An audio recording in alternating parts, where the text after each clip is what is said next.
Hey folks, I want to talk to you about this application Readio. I strongly recommend Readio to help grandparents and parents read to their grandchildren remotely when they can't be in the same room. Whether you're living across the country, across the world, or you're just gone on a business trip, Readio makes it easy for you to read to those young ones when you're away.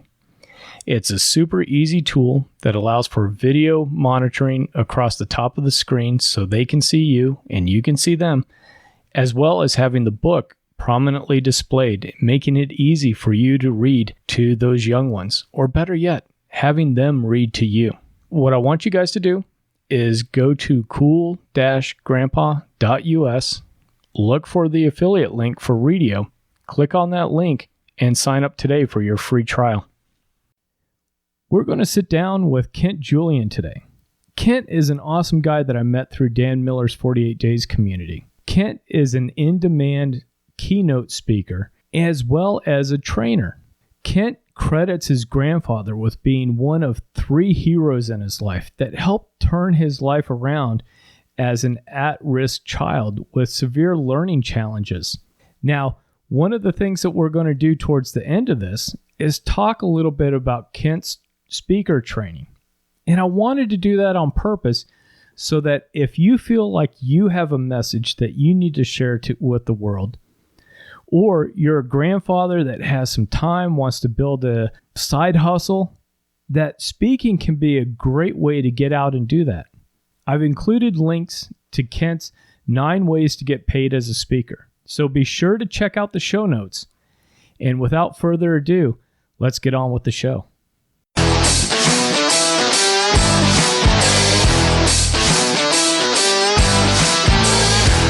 Hello, and welcome to the Cool Grandpa Podcast. This is your host, Greg Payne, coming at you from Studio 12. This podcast is about being the best possible grandpa you can be, focusing on what it is to be a grandpa and how we can all share that experience together for our grandchildren. Hi, Kent. Welcome to the Cool Grandpa Podcast. I sure do appreciate you taking time out of your day to join us and talk about your awesome grandfather. Oh, man, Greg, it's great to be here. Thank you for inviting me. I love talking about my awesome grandfather. Now, one thing I love to do is have you guys, when I'm interviewing people about their grandfathers, is start us out. Give us a little bit of biography about who we're going to be hearing about and how this person impacted you. So you're going to hear about Enoch Marshall. So the grandfather on my father's side, I never knew, but the grandfather on my mother's side knew very, very well. He was from Boston. Both my grandmother and grandfather were 100% British. He was born here. My grandmother was born over in England. But they grew up in the Massachusetts area, and I'll just, long story short, they when they were getting close to retirement age, we had moved down. I was born in New York, and we had moved down to Atlanta when I was 4 years old, and my grandmother and grandfather moved down around the same time, and by the time I was, I want to say, about 9 years old, they ended up living with my aunt and uncle in a house right up the street from me, 5 or 6 homes right up the street from me. So he was a very, we were very close as far as proximity.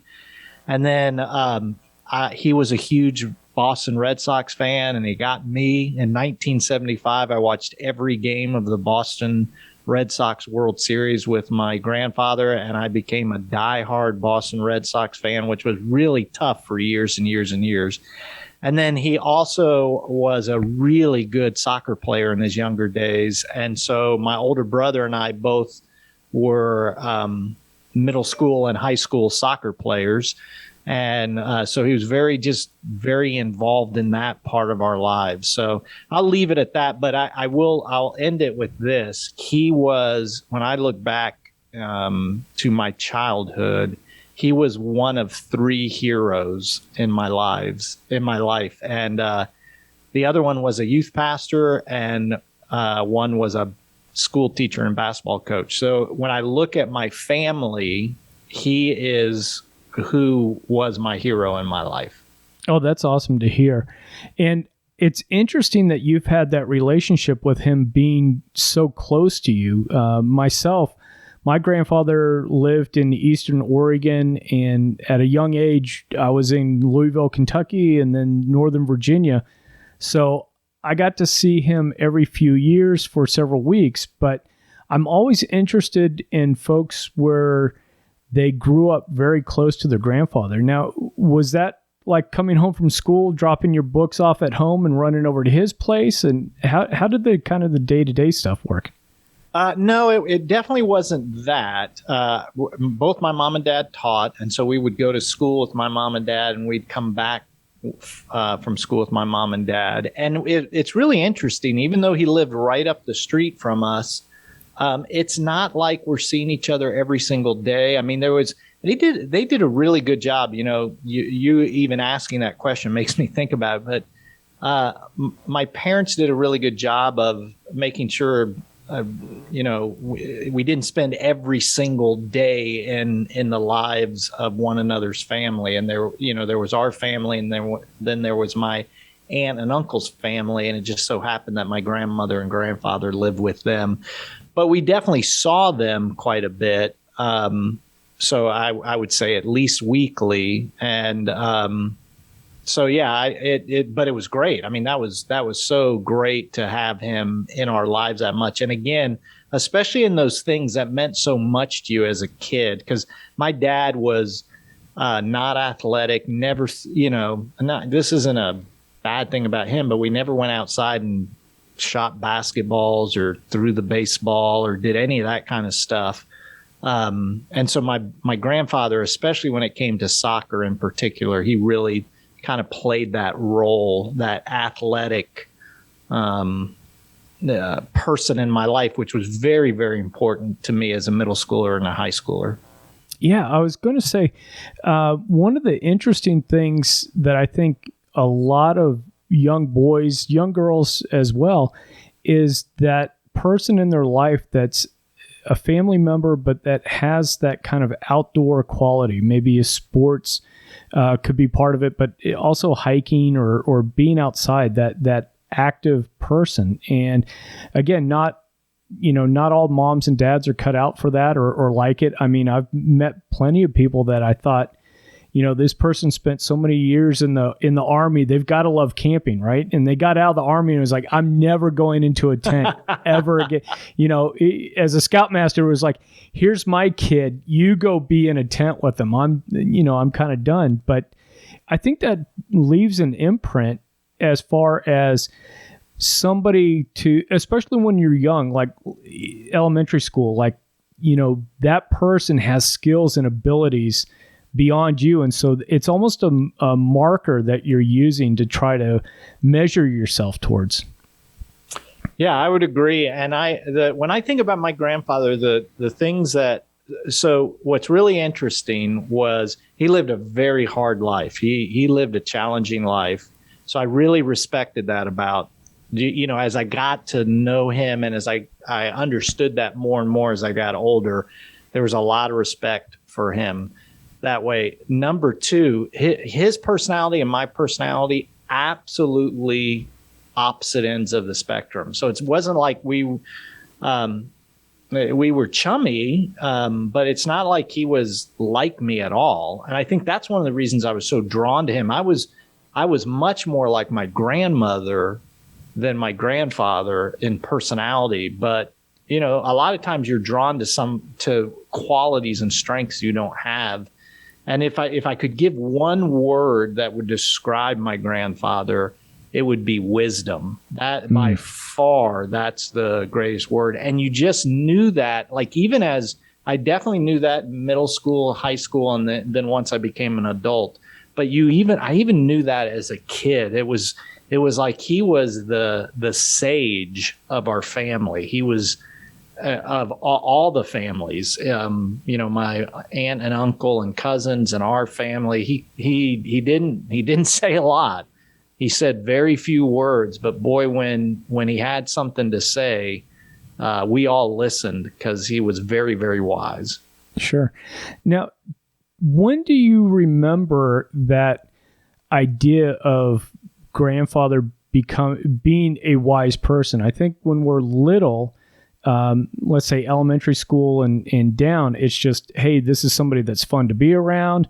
They tell me jokes. They buy me an ice cream every once in a while. But then I think sometime around middle school years, that would probably be 12?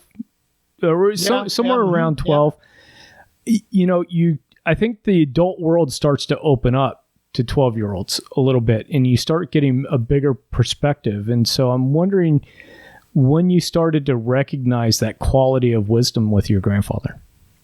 Well, and I would definitely say here's another kind of funny, probably different than what you've heard on other shows. My grandfather wasn't a fun grandfather. So he wasn't a lot of fun. It was fun to watch Red Sox baseball with him, or it was fun to talk soccer with him. But he was pretty stoic. I do remember one time in middle school, and you're looking at me right now on Zoom, and I'm known as a guy who's very comfortable with his shiny bald head.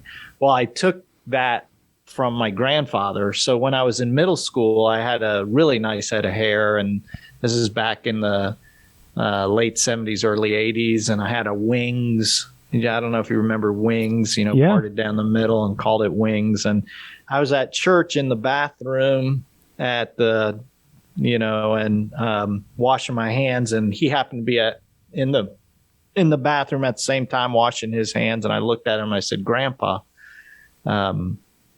hey, Grandpa, you got a comb on you?" And he was chrome dome bald.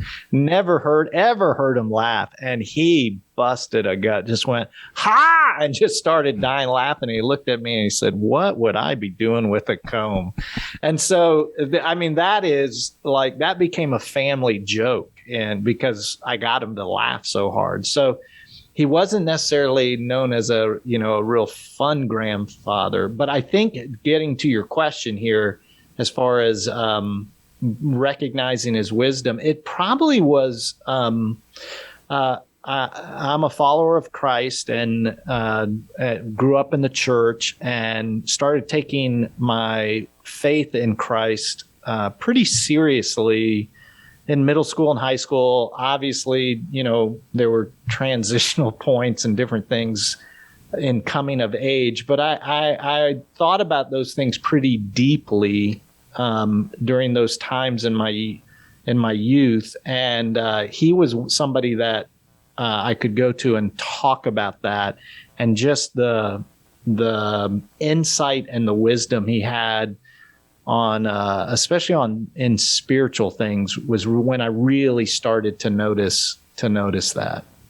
And that's a great point, because I know I've talked with some other folks where they've talked about some of their spiritual growth and attitudes and shifting during those teenage years, some of that being reflected by how their grandfathers lived and things that they would go to. Because I think sometimes, and you may know this as a former youth pastor, but sometimes it's hard for a 14-year-old to go talk to their mom and dad because they're so close. You kind of know already what your answer is going to be, or you're afraid of what that conversation could be. But with a grandparent, there's a little bit of a distance there, but they're close enough to you that you know that they love you. That's a great insight. And I think that's exactly what was happening there. You see a man who lived a challenging life, really, really had some challenges throughout his life, and yet still following Christ and still, very healthy marriage to my grandmother. And so there was just a lot of respect. And like you said just there, sometimes you're so close to your parents that you see their flaws, up close and personal. And especially those middle school and teenage years, sometimes those flaws get under your skin. But your grandparents are far enough, even though he was right up the the road from me, he's still distant enough, and I'm not interacting with him on a day in and day out basis. And again, just a lot of a lot of wisdom and stoic, and so different than me that I really respected his different insights to things than I would have naturally come up with the way that I'm wired. Sure. Now, did he approach you on some of these subjects where he might have been seeing behaviors, characteristics, things going on at school, or did you approach him? Did he allow you to come to him, or was he reaching out to you? I think it was more me coming to him. I think it was a little bit more of that, but I knew he was always open to have conversations about anything and everything. So I think it was me more pursuing him. But I'm not sure. I don't remember those details much. I had a really tough middle school, late elementary and then middle school years. I was an at-risk kid, definitely hanging out with and making some really bad decisions, struggled in school, and then got in trouble for some things that were significant and serious. And so it wouldn't surprise me if he had a conversation with me. He just was more of an introvert, so it wasn't like he was necessarily going to like I look at the way I am with my own kids. I'm way more proactive than he was that way. Like we're having conversations because I'm the one that brings it up, and I don't think they. I look at all my kids and they're more introverted that way. So I just think it was because I'm wired to be an extrovert. I'm the one that was bringing stuff up. Sure. And I wanted to ask you a little bit about that period of time being the at-risk youth, because you talk about that in your keynotes and you're very open with that. How was his reactions or even some of the guidance as you were going through that period, and then how you were coming out of that? Great question. And he did a really good job of being gracious and truthful. So he would never water down if I was making mistakes, or, hey, don't worry about it, or it's not a big deal. I mean, he was stern. He was a very stern type of man, and yet he was very gracious, understood, again, I'm getting into spiritual things here, but understood sin nature, again, from his background, and from, I think, some of the things he probably struggled with, that some of them I'm sure I don't even know, but some of the things he had to face, he knew how to be gracious and how to, he definitely understood forgiveness, but he also understood it wasn't, it's like, it's just, some people think of forgiveness as, oh, you're just blowing things off. He never blew stuff off with me. So he never, it's a great word. It's the same phrase that and I'm not comparing him to Jesus here, but it's the same phrase that they use in scripture about Jesus, that he was full of grace and truth. He just, you felt comfortable around him, even though he's dealing and addressing hard things in your life. And that's how I feel like with my grandfather. I always felt comfortable around him, always felt loved, even while he was dealing with really hard things in my life and shining spotlight on those things. In thinking back on that, do you feel like you might have had, this is one of those what if things, but do you think you would have had the same type of relationship in those middle school and early high school years as if you hadn't had those opportunities to watch the 75 Red Sox or play soccer with him when you were much younger? Yeah, I don't think so. I think that was, I think that was one of the ways, you just connect with somebody and you spend one of the things, I've written several books, as you know, and the first one I ever wrote was called How to Get Your Teen to Talk to You. And so anybody who's interested, I'm sure you can find it on Amazon for a penny. It's been out for so long, but it was written by me and a lady, and it's about raising teenagers. So it's a parenting book. She had, I was a youth pastor at the time, and she had 3 kids in our youth group. So she was writing from a parent perspective, and I was writing more from a youth worker's perspective. I had my kids at the time, but they were still little kids. So mine was more a sociological perspective of, hey, here's somebody who works with teenagers a lot, and here's the things that I've seen work really well, that as a parent, I'm going to try to do, because I'm seeing the parents who do this, it seems to be working really well with their kids as a generalized statement. And so one of those things that we wrote about in the book, that I wrote this specific chapter, was on the myth of quality time.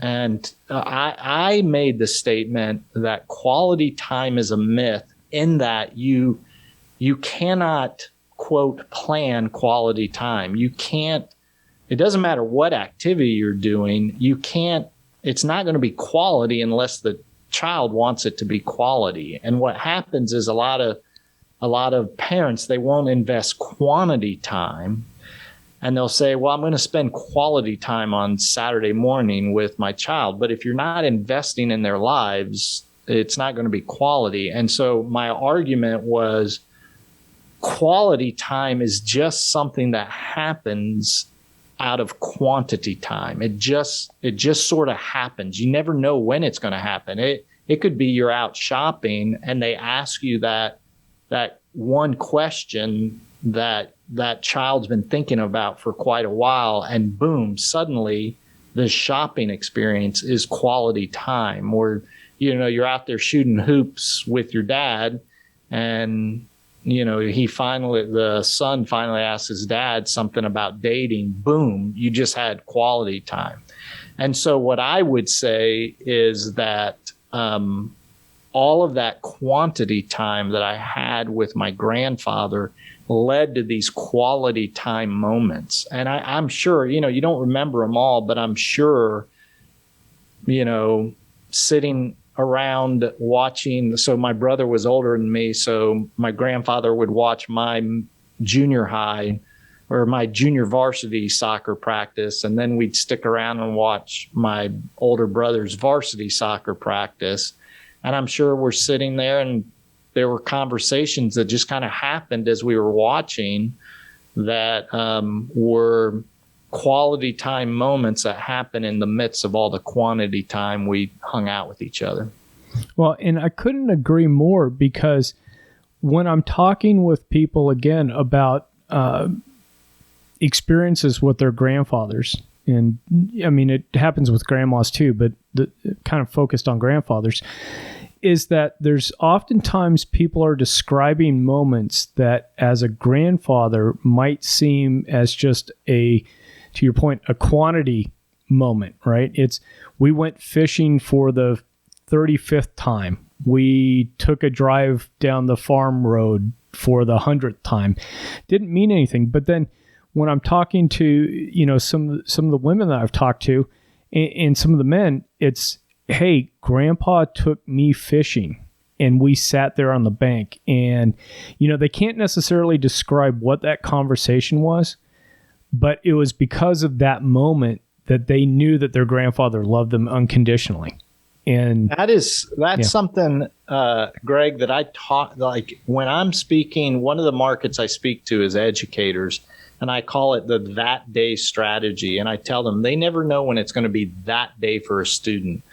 And for me, I talk about a principal who he was my basketball coach, and at my lowest of lows, when I did something and got caught for it in 7th grade as an at-risk kid, and something to this day that I'm still ashamed of having done, and I got caught, how he handled that moment was it changed the direction of my life. And what's really interesting is I wrote about it in a book. I speak about it. Every time I speak to educators, I'm telling about that because it's so encouraging to educators to remember what kind of impact they have in students. But when I went back and told my principal and I showed him that page, and like he didn't even remember it. Like he's so busy doing all that, and he remembered it after I reminded him. He was like, "Oh yeah, that did happen to you," and that. But it was like this momentous occasion in my life that changed the trajectory of my life. And he's like, "Oh yeah, I forgot, yeah," because it was just one other thing I had to deal with. And when I shared it with my mom and dad had even forgot this is like when I'm mid 30s, but they forgot that I had made that mistake. They're like, "Oh my goodness, I totally forgot about that." So you just realize how important it is. Again, these heroes in our lives, that principle I just talked about, that was one of them, but my grandfather was another one. And they just have impact in these moments that become what I call that day moments for children and teenagers. Oh, that's great. And I love hearing that. And that's important for us to remember is that, what struck me is that these that day moments, that's not something that the giver has that opportunity to mark on the calendar. Saturday's going to be that day for my grandkid. It's the receiver. Absolutely. That's the myth of quality time. The grandfather or us as parents or whatever, we can't make it happen. It happens when the receiver is ready for quality time. We just got to spend a bunch of quantity time with them and be there when it's that day for quality time to happen. Now, Kent, one of the things I wanted to talk about too and touch on is that I've talked with a number of grandfathers that as they're hitting these grandfather years and retirement years, there's a lot of experiences that they have professionally, personally, that they'd love to be able to share with people. And I know as a speaking coach and a keynote speaker that you might have some advice for grandfathers that might want to start to either tip their toe, get their toes wet or, jump into sharing a message that they might have. Well, the one thing I would encourage grandfathers with is it is definitely not too late. Like that's one of the great things about being a speaker is it is a great thing to start as a second, third, or fourth, career, or even just something to do for fun. And so there's a lot of people that end up having successful careers, or they decide to retire and they add speaking as, again, just, hey, I want to go to the local Kiwanis club, or I want to do this, as a to supplement my retirement, or all different kind of things. I have one buddy who started a nonprofit, and I'll never forget this. He came to me. He had started this missions organization overseas, and he came to me, and he knew he was a gifted speaker, and he basically, I can't remember how much money, but he had raised the year before, like, I don't know, $120,000 for his missions thing. And he said it about killed me. And this is when he was in his early 60s. He was like, it about killed me. And you got to help me double that by being a speaker. And I was like, don't you dare put that kind of pressure on me.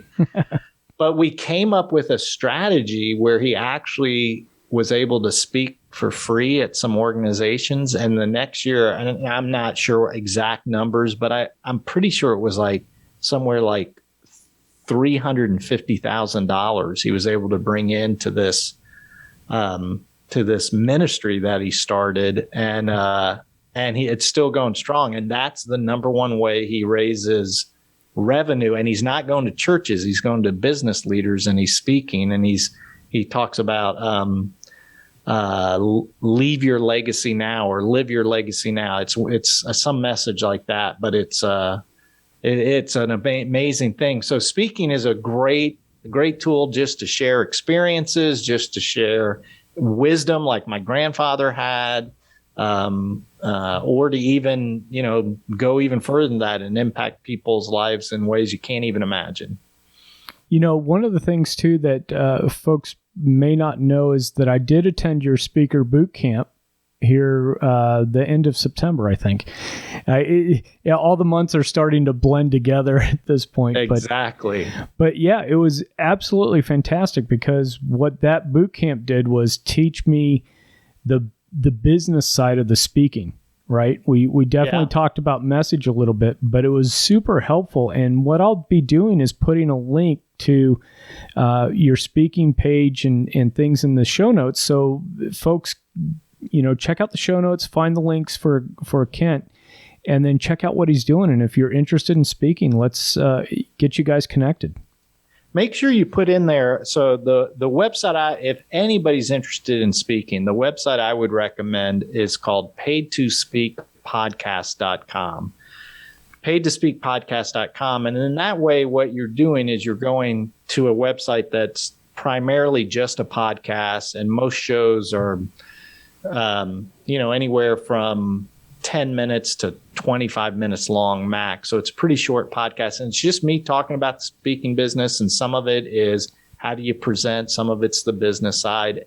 And then if people are interested, if they do paidtospeakpodcast.com and then /9 ways. So the number 9 and then ways.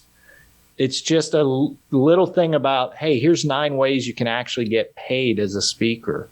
So you don't have to be someone like, for me, I'm primarily a keynoter that goes to big conferences and I speak in front of, hundreds to thousands of people. And that's called a keynoter, but that's just one of 9 ways. And there's more than 9 ways, but I give 9 ways. There might be some, like I could see some cool